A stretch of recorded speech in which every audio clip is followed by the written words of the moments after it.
This is a story about four of the best days of my life. For the little people who bring me so much joy. I had no idea how much I would enjoy this grandpa gig. At each of your births, God multiplied the amount of love in my heart, so I would always have enough hugs for each of you. Merry Christmas, Calvin, Emma, Ethan, and Chloe. Hello. Most people call me Scott, but my favorite little people call me Grandpa. One of those little people called me Barbara at first, but that's a different story. I like to tell stories, especially stories that make Calvin, Emma, Ethan, and Chloe laugh. This story is about four very, very, very special days, four of the most important days of my life. I've been alive for more than 21,000 days, and these four are some of my most favorite. This is the story of four strange little monsters and how they changed my life. This is how it happened. Oop. I remember the the first very special day.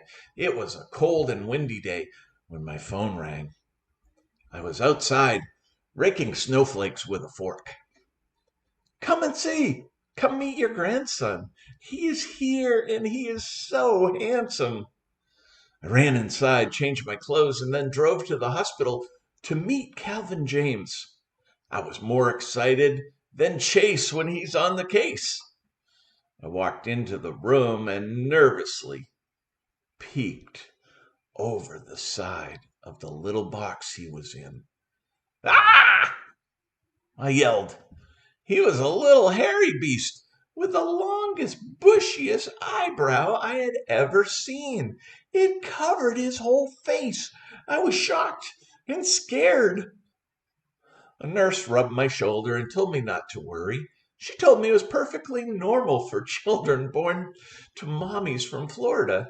She said all kinds of weird things happen in Florida. We don't know why it happens, she said. We will just put some ointment on it and it'll be just fine. I wasn't so sure. I thought we would have to spend hours combing his face. And right there, before my very eyes, the ointment worked. All that hair disappeared, and little Calvin was handsome in every way, just like his grandpa. I was so happy. I felt like the time I was on a secret spy mission, water skiing through sharks on the Great Barrier Reef. But I suppose that's a story for another time. I'm sure Calvin would still be one of my favorite people, even if his monster eyebrow didn't disappear. He's a pretty awesome kid. But if he still had his big eyebrow, he definitely would not be able to run so fast, drive big trucks, or hit moonshot home runs. Long eyebrows make it hard to see.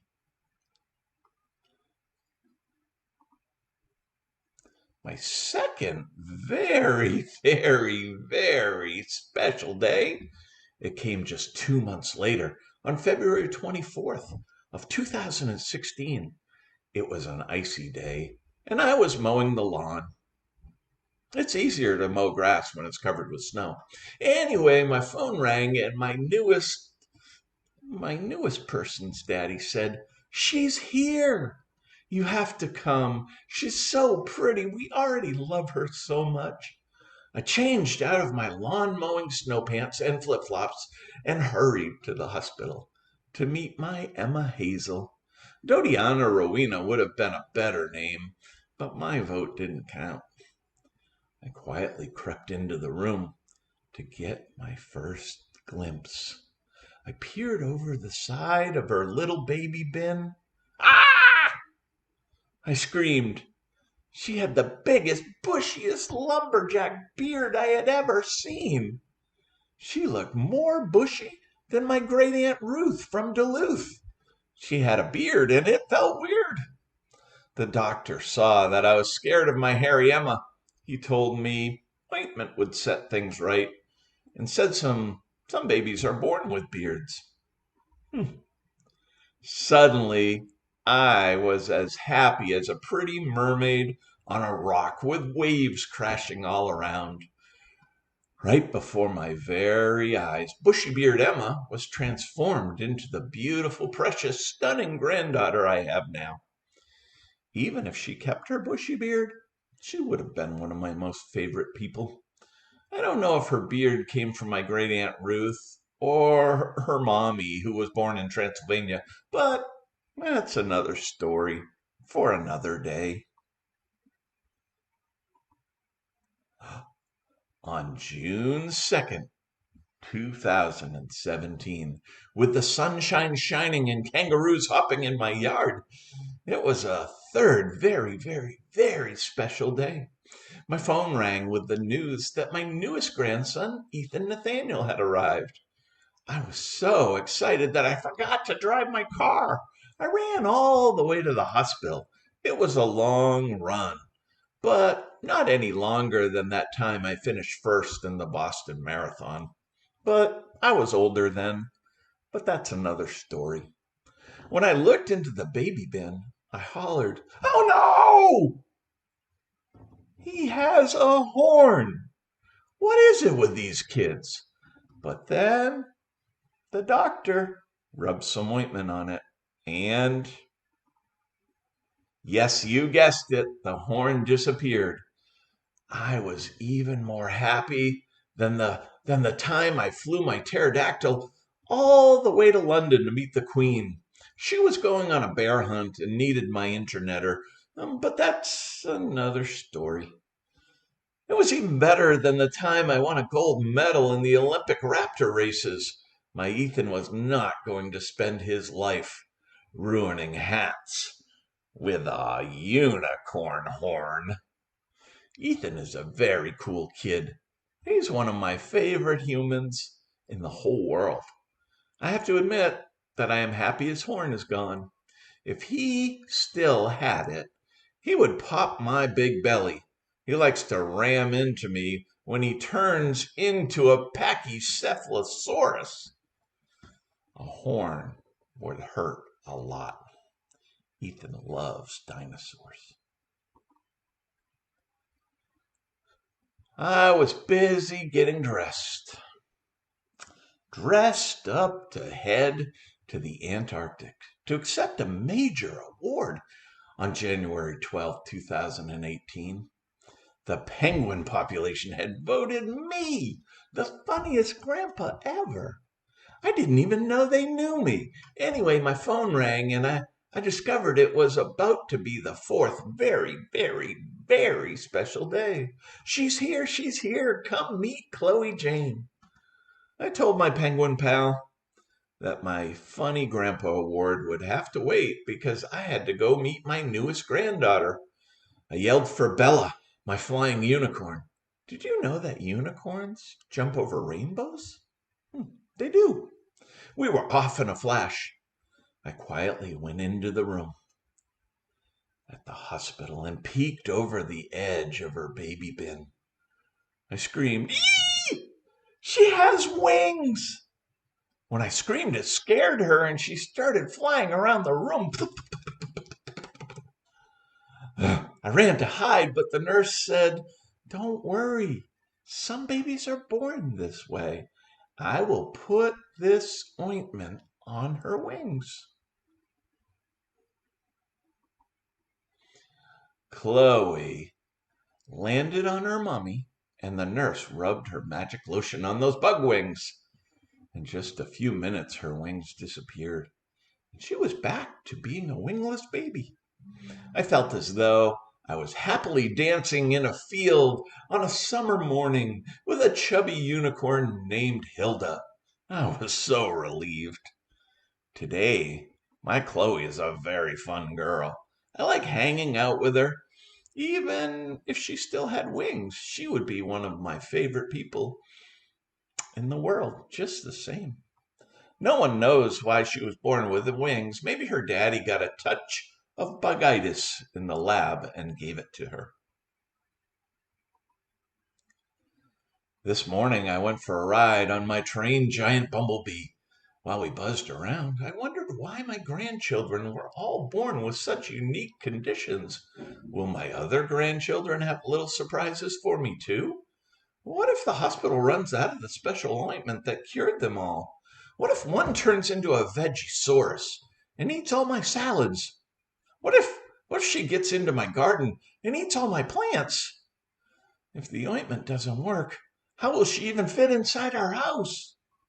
What if one turns into Godzilla, grows gigantic, and then stomps on my whole city? What will we do? How will we fit him into the Nana van to go blueberry picking? How much ice cream will he eat? Will the doctors have enough ointment for that?